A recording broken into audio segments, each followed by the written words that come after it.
आज हम जा रहे हैं पोटिया शैलाश्रय।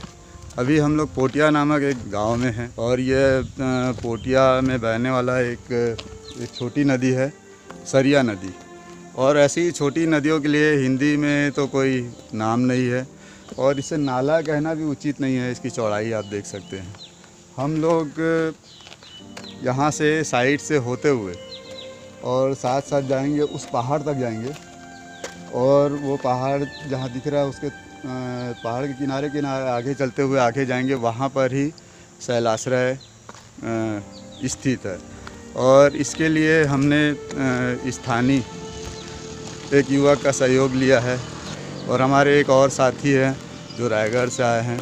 आज हम तीनों मिल के उस स्थान तक पहुँचेंगे जहाँ पर बहुत समय से जाने का प्रयास कर रहे थे। एक बार हम लोग यहाँ तक आए भी और हमारे साथ चूँकि कोई जानकार व्यक्ति नहीं था, इसलिए हमें वापस जाना पड़ गया। लेकिन आज हमारे साथ में प्रभु नारायण जी हैं, तो उम्मीद करते हैं कि हम अपने गंतव्य तक सही सलामत पहुंच जाए।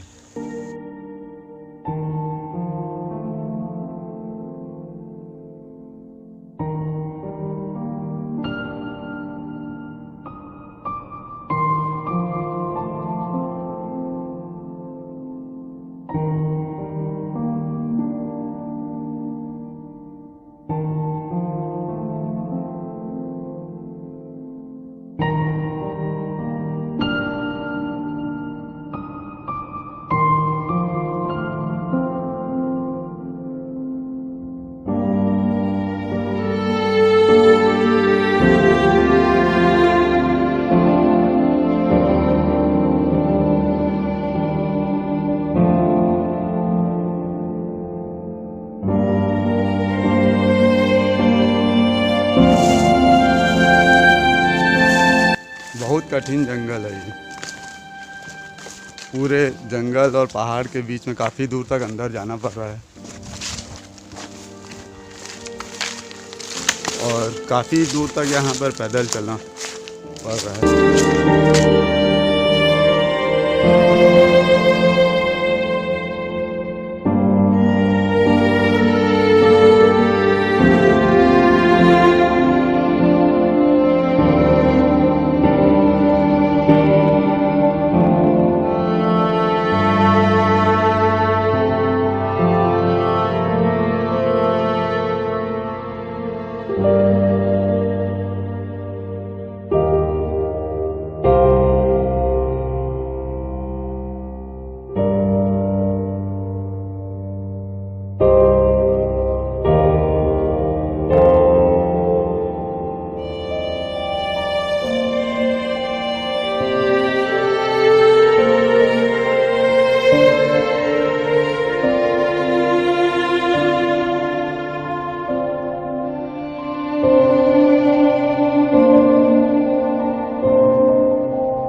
हम लोग पहुंच चुके हैं पोटिया शैलाश्रय। यह रायगढ़ से लगभग 75 किलोमीटर की दूरी पर है। रायगढ़ से धर्मजयगढ़ मार्ग पर जो 70 किलोमीटर पर एक आमापाली नाम का एक गांव है, वहां से 5 किलोमीटर अंदर आना पड़ता है जहां पर पोटिया है।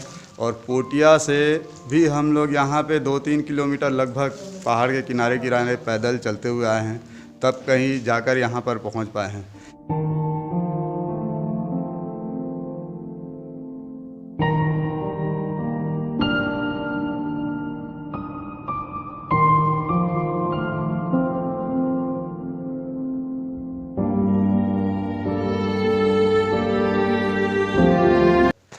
पोटिया शैलाश्रय रायगढ़ के एक प्रमुख शैलाश्रयों में से एक है। जैसा कि हम बहुत सारे शैलाश्रयों के बारे में जानते हैं, सिंगानपुर, ओंगना या कबरा पहाड़, बसनगर, लेकिन हमें पोटिया शैलाश्रय के बारे में कोई जानकारी नहीं मिलती, ना ही नाम पता चलता है और ना ही उनकी तस्वीरें लोगों के सामने कभी आई है।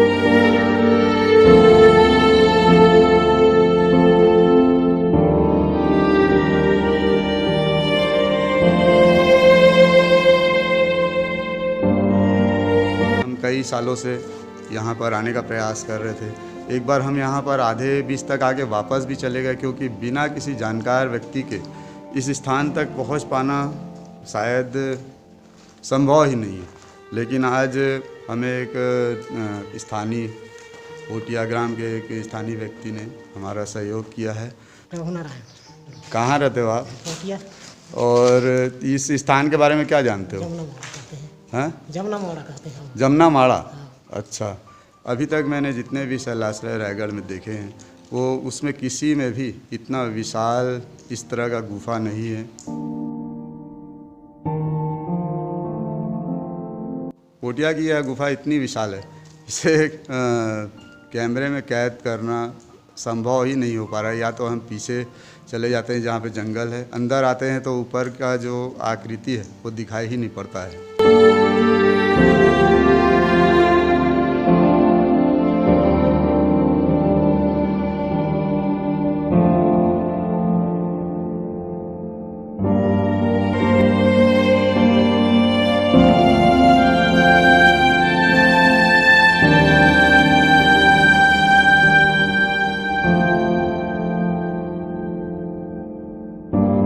ये एक जैसे जो मैरिज हॉल होता है उस तरह का स्थान है। यहाँ पर कोई भी बड़ा फंक्शन किया जा सकता है, इस तरह का जगह है।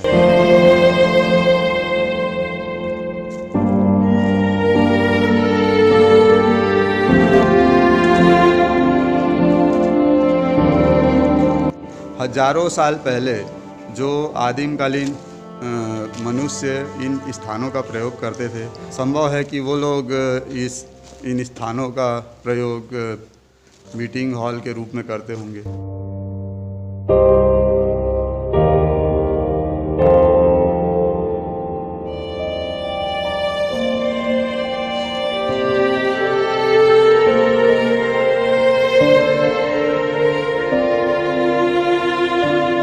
हम जिस पर्पस से आए थे वो हमारा पर्पस ये था कि जो यहाँ पर जो शैलाश्रय में जो शैल चित्र बने हुए हैं वो दिखाई पड़ जाएं उनकी। लेकिन यहाँ पर जो पूरा नमी और कई सालों से देखरेख ना होने के कारण बहुत बुरी स्थिति में, लेकिन फिर भी कुछ जो चित्र हैं वो दिखाई पड़ते हैं हमें यहाँ पर। वो जो ऊपर में हिरण की तरह का एक चित्र है जिसमें हिरण जैसा कुछ दिखाई दे रहा है, और बाकी और भी चित्र हैं, उनकी आकृतियाँ बिगड़ने के कारण थोड़ा सा पहचान पाने में कठिनाई हो रही है। उसके अलावा भी और भी जगह में चित्र हैं।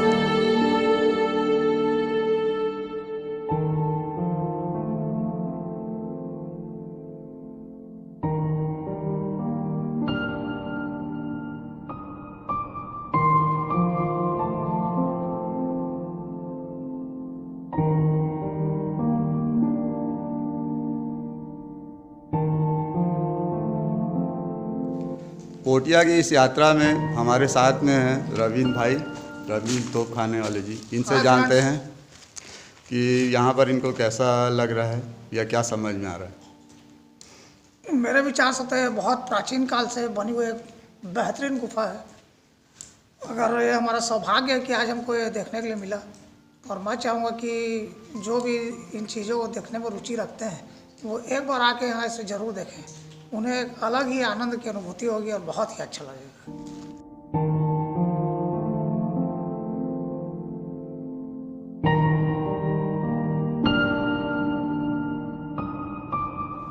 इसी सुखद अनुभूति के साथ पोटिया शैलाश्रय की यात्रा हम यहीं पर समाप्त करते हैं।